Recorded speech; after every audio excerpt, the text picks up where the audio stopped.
Olá pessoal, paz do Senhor. Estamos iniciando mais um programa Falar Cristão, um programa com assuntos para edificar a sua vida. Hoje daremos início a uma nova série no nosso programa, uma série sobre a história da igreja, que será dividida em 4 episódios. E para iniciar hoje o nosso primeiro episódio, temos a honra de ter conosco um convidado que também fez parte da nossa última série sobre o Apocalipse. Inclusive, se você não viu ainda, corre lá para assistir, que está uma bênção. E hoje, na série sobre a história da igreja, ele está conosco novamente para compartilhar conosco o seu conhecimento e a história da igreja juntamente com vocês. Eu tenho a honra de ter aqui comigo o diretor do IBADEB, que é o Instituto Bíblico da Assembleia de Deus de Brasília, que também é bacharel em teologia, graduado em filosofia, especializado em ciência da religião, mestre em teologia e mestre em ciências da educação. O pastor e professor Isidro Milton. Pastor Isidro, muito obrigado pela sua presença mais uma vez conosco, sempre disposto a nos ajudar e a edificar vidas e ensinar através do programa Falar Cristão. Maravilha, para mim é um prazer poder estar participando desse belo programa que tem como objetivo edificar, consolar e também orientar os nossos queridos amigos, né, no que diz respeito à palavra de Deus. É um prazer, um privilégio e quero crer que vai ser muito útil esse momento que estaremos passando aqui para falar uma coisa sobre esse assunto tão importante que é a igreja. Amém. Então vamos dar início às nossas perguntas de hoje.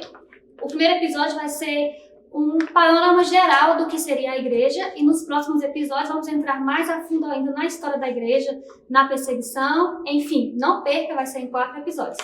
Pastor Isidro, então vamos ao nosso primeiro questionamento, que antes de falar sobre a história da igreja temos que definir o termo igreja. Qual é a definição dele? Muito bem. Observe que a igreja, a princípio, ela não é obra humana, ela é obra de Deus. Então, como definir o termo igreja?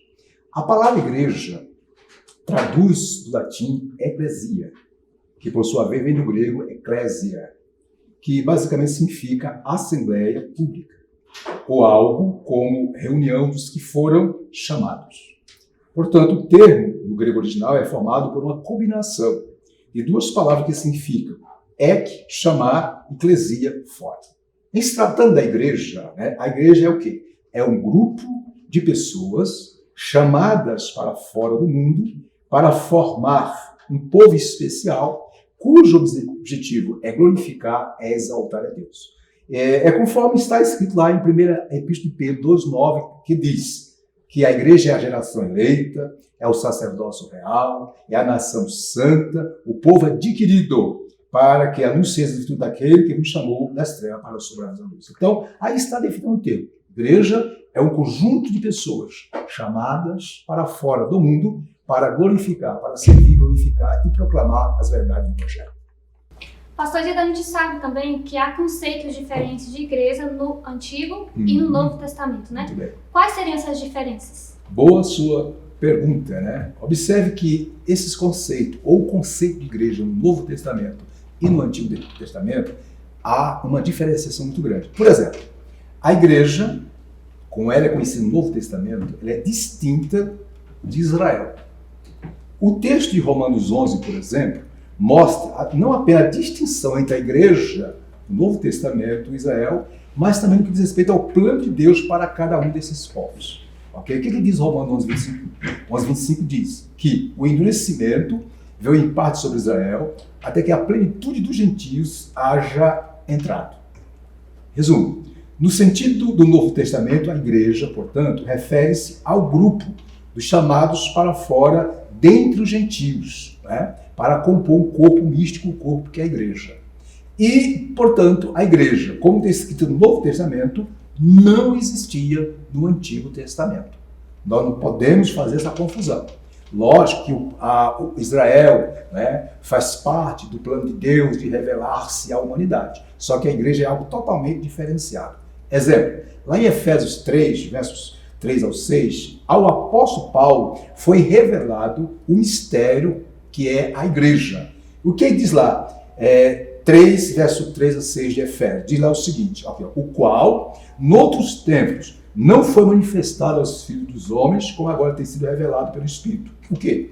Que os gentios são co-herdeiros de um mesmo corpo, participante da promessa de Cristo. Fechando aí, em Efésios 3,10, Paulo diz, para que agora a igreja pela multiforme sabedoria de Deus, seja conhecida. Em outras palavras, a igreja, como ela surgiu no Novo Testamento, ela, de fato, surgiu a partir do Novo Testamento. No Antigo Testamento, nós não temos a igreja no sentido como nós entendemos. Conforme o livro Eclesiologia do Ibadeb, nosso curso avançado em teologia, na página 21 diz que a igreja não é judaísmo continuado e ampliado.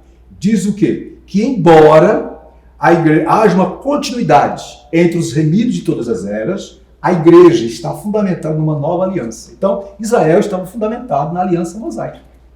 E a igreja estava fundamentada na nova aliança a qual Cristo implantou. Então, há uma diferenciação. Não podemos misturar. Fechando esse ponto, onde eu quero trazer mais observação, que é o seguinte, que quando Jesus pronunciou pela primeira vez a palavra igreja, está em Mateus 16, 18, ele não a associou a Israel, não associou a igreja à sinagoga, não associou a igreja a nenhum modelo que existente no Antigo Testamento. Ele falou de algo que estava ainda por existir, que iria vir, edificarei minha igreja, o que ocorreu no livro de Atos dos Apóstolos. Então, basicamente, essa é a resposta, né? A igreja de Cristo é um novo corpo, composto de quê? De todos os salvos, judeus, gentios, todos que aceitam a Cristo como Salvador. Então, não existe como dizer que a igreja é a mesma coisa que Israel do Antigo Testamento e que o Israel do Antigo Testamento é a igreja. Não, cada um no seu momento histórico. Tá? A igreja do Novo Testamento é algo ímpar, especial. A palavra de Deus nos fala também no Novo Testamento, né, sobre a pedra fundamental da igreja. Qual seria ela? Pois é. Inclusive, essa pergunta vem, de fato, trazer muitas dúvidas que os nossos queridos ouvintes têm. Então, vamos lá. Vimos que, em primeiro lugar, que a igreja não é a mesma coisa que Israel. E vimos que a igreja ela foi edificada por Cristo. Já dá uma ideia, mais ou menos, né? Mas vamos lá. A pedra fundamental e principal da igreja é clara e é objetivo, é o próprio Cristo. Como assim? Em Efésios 2:20, na Epístola do Apóstolo Paulo, Efésios 2:20, o apóstolo diz que somos edificados sobre o fundamento dos apóstolos e dos profetas. Aí vem de que Jesus é a principal pedra da esquina. Então Jesus é o fundamento. Né? Ainda se formos mais adiante, veremos o próprio Pedro, primeira epístola de Pedro, tá ok? No capítulo 2, verso 7, lá diz que Jesus é a pedra principal. Detalhe, viu, meus amigos, minhas irmãs, queridos que nos ouvem. Lá no versículo 4 diz que nós somos pedrinhas, mas a pedra principal do edifício é Jesus. Então aqui está bem claro. Podemos citar outras referências. Primeira carta aos Coríntios 3:11, o apóstolo Paulo diz, ninguém pode colocar ou pôr outro fundamento além do que já está posto. Qual é? Jesus Cristo. Então, aqui é ponto pacífico. O fundamento, a igreja está edificada, está fundamentada na pessoa de Jesus. Em outras palavras, é Jesus quem é que dá o fundamento, que fundamenta a igreja. Não só Jesus é o fundamento da igreja, viu? Queridos amigos e irmãos que nos ouvem. Mas além de ser o fundamento, ele também é o cabeça da igreja. Mas então, pastor, já que nós definimos agora o termo igreja, diferenciamos no Novo e no Antigo Testamento, qual seria, e vimos também que Jesus é a pedra fundamental da igreja, qual seria o propósito, então, da igreja? Muito bem, então, observe que Jesus é o fundamento da igreja, a igreja foi comprada pelo sangue precioso de Jesus e a fundou. E aí, mas por quê? Qual o objetivo que Jesus veio, morreu na cruz do Calvário, derramou seu sangue precioso para fundar a igreja? Aí vem essa questão que você colocou, né? Deus em Cristo tinha e tem um propósito para com a igreja no que diz respeito à humanidade. E aí vem o seguinte pensamento. Jesus, ao fundar a sua igreja, confiou à igreja a missão de transformar a sociedade através da pregação do poder do evangelho, conforme Marcos 16, versos 15 e 16. E de pregar o evangelho. Por quê, amigas e amigos, irmãos que nos assistem? Por que Jesus delegou à igreja essa incumbência? Porque a igreja é a agência do reino de Deus aqui na terra.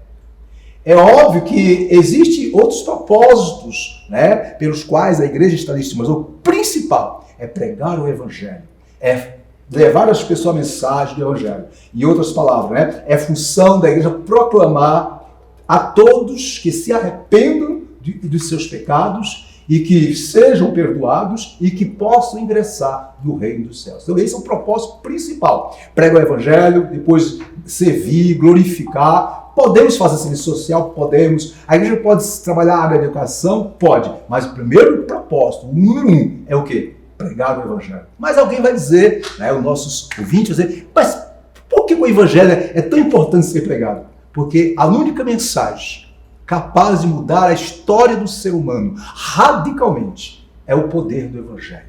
Nada contra as ciências sociais, as ciências humanas, elas têm o seu papel, mas mudar o ser humano por completo, só Jesus através do Evangelho. Por isso que esse é o maior propósito da igreja. Muito bem. Em que momento, pastor, nós tivemos o nascimento da igreja? Pois é, em que momento nasceu a igreja? É uma pergunta muito interessante. Parabéns ao programa, né, a vocês por essa pergunta tão interessante. Muito bem, vamos lá. Primeiro, a igreja. O que é a igreja? Vimos que a igreja é um grupo que foi tirado do mundo para servir a Deus. Só que a igreja, no sentido invisível, corpo místico do Senhor, ela passou a existir não a partir do Pentecostes. A igreja é composta pelos escolhidos em Cristo e ela sempre existiu aonde? Na mente do Pai, na mente de Deus. Isso está em Efésios 1:4, que diz que a igreja existiu antes da fundação do mundo. Viu, meus irmãos? Quando eu falo igreja aqui, estou falando do conjunto de salvos comprados e redimidos pelo sangue do Cordeiro. A igreja, que esses salvos, né, faz parte, essa igreja sempre existe na mente de Deus. Então, a igreja, observe, ela sempre existe na mente de Deus. E lá em Mateus 16, verso 8, aí Jesus diz, edificarei a minha igreja. O que ele quis dizer com isso? Que ele veio ao mundo para fundamentar, da base e para também instrumentalizar a igreja como corpo espiritual e como corpo organizacional neste mundo. Então, ele edificou sua igreja no sentido espiritual e no sentido literal. Não é? Aonde? A partir do livro dos Atos dos Apóstolos. Lá no capítulo 2 de Atos dos Apóstolos, nós vemos o início da igreja como organização no sentido literal. Então, o nascimento da igreja, no sentido espiritual, ela nasceu no coração de Deus. A igreja, viu, meus irmãos, é um projeto de Deus. Quando eu falo igreja aqui, estou falando a igreja que compõe todos os salvos de todos os tempos, o corpo místico de Cristo. Ela é um projeto que foi planejado na mente de Deus antes da fundação do mundo. E que Cristo veio, né, executar esse projeto, né, através do seu sacrifício na cruz do Calvário. E como ele disse, lá em Mateus 16, 8, edificarei, tá, no futuro. E isso ocorreu quando? No dia de Pentecostes. Então a igreja, no sentido literal, ela surgiu, ela nasceu ali em Atos dos Apóstolos. Mas no sentido espiritual, ela sempre esteve no coração de Deus. Podíamos dizer o seguinte, que Deus, não planejou, Jesus executou e o Espírito Santo a consolidou no dia de Pentecostes para cá. A partir então do nascimento da igreja, como que se deu a expansão da igreja para o que nós vemos atualmente? Pois é, então nós vimos que Jesus Cristo, né, foi morto, ao terceiro dia ressuscitou, ficou com os seus discípulos 40 dias convivendo, deu aos discípulos orientações, como em Lucas, viu, meus irmãos, 24, 49, Jesus diz, não sai de Jerusalém, até que do alto sejam revestidos do poder do Espírito Santo. Né? Ali era a igreja inicial. E aí passou-se 10 dias, também nós temos Atos 8, onde Jesus diz, olha, recebereis o poder do Espírito Santo e sereis testemunho. Então, observe que a partir do capítulo 2, viu, meus irmãos, do livro dos Atos dos Apóstolos, é que nós vemos a igreja sendo organizada, sendo iniciada e também os primeiros passos da expansão da igreja. E observe que em Atos 8, quando o Senhor Jesus diz aos discípulos que eles iriam receber virtude do Espírito Santo, e ele diz o porquê os discípulos receberam essa virtude? Era para que eles pregassem, disseminassem, expandissem o Evangelho. E aí Jesus deu o plano de ação, deu o plano de expansão. É isso mesmo. Está no livro de Atos o plano de expansão da igreja. Primeiro, Jerusalém, depois, Judéia. Olha, Jesus diz, vocês começam por Jerusalém, a igreja começa por Jerusalém, depois estende-se a Judéia, vai para Samaria, né, e até aos confins da terra. Então aqui está o plano traçado. Jesus, além de revestir a igreja com poder através do Espírito Santo, deu à igreja o passo a passo, né? O que devia ser feito e a forma como deveria ser expandida. Então você nota que a igreja, quando você vê o capítulo 2 do livro de Atos, quando o Espírito Santo desceu, foi um impacto, e Pedro levantou-se, quase 3 mil almas foram salvas, e você nota que Atos cada vez mais está havendo uma crescente. Os membros do Sinédrio, por exemplo, né, muitos se converteram, e detalhe, né, em torno de 35 anos depois do Pentecostes, o Evangelho passou por Jerusalém, foi para a Judéia, chegou a Samaria, toda a Palestina, chegou ao Oriente Próximo, chegou à Grécia, e por volta dos anos 60 mais ou menos, na era cristã, chegou na grande capital do Império, Roma. Então, em torno de 35 anos, a igreja cumpriu, literalmente, seguiu aquilo que foi planejado por Jesus. Jerusalém, Judéia, Samaria e até os confins da terra. Então, aí está a expansão da igreja. Em que circunstâncias se deu a morte do primeiro mártir cristão? Muito bem. É bom que se diga que, capítulo 2 do livro de Atos dos Apóstolos, né, ali está o derramamento do Espírito Santo, ali inicia o movimento pentecostal, o agir do Espírito Santo.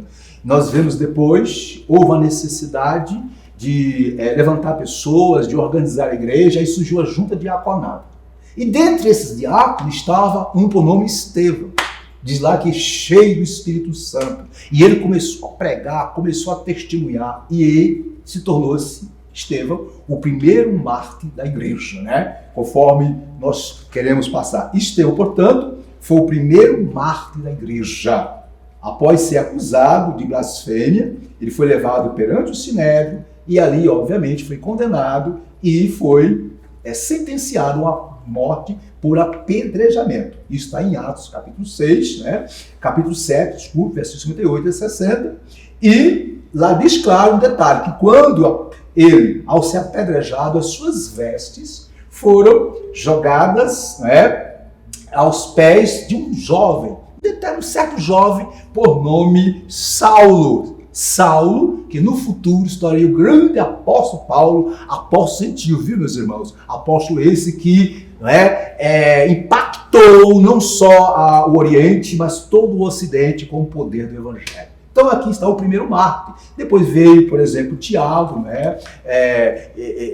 Irmão de João, e ali iniciou a saga de diversos mártires, diversas pessoas sendo ceifadas por pregar o Evangelho. E conforme o programa já colocou, os próximos assuntos vai dar continuidade a essa saga de mártires em prol do Evangelho.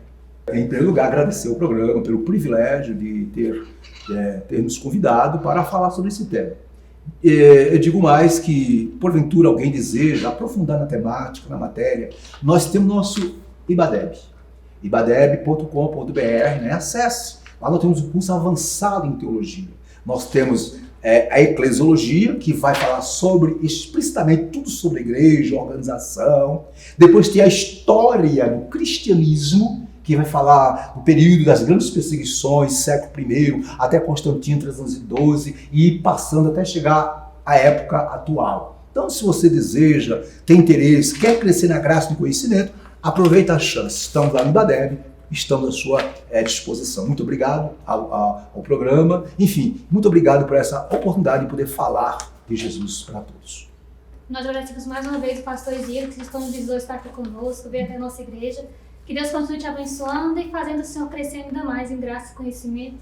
E que a sua vida venha continuar abençoando outras vidas, ensinando a palavra de Deus. Que o Senhor te guarde, te abençoe e te dê muitos anos de vida para continuar à frente dessa obra tão maravilhosa que é ensinar e pregar e fazer parte dessa grande igreja do Senhor. Obrigado pelas palavras e peço que oreis por nós, porque de fato é uma batalha, porém uma coisa é certa, com a graça de Deus, na unção do Espírito Santo, né, fundamentados na palavra, com certeza não há barreiras. Muito bem, então você que nos assiste, não perca o próximo episódio, será sobre a era sombria da igreja, vamos dar continuidade à história da igreja.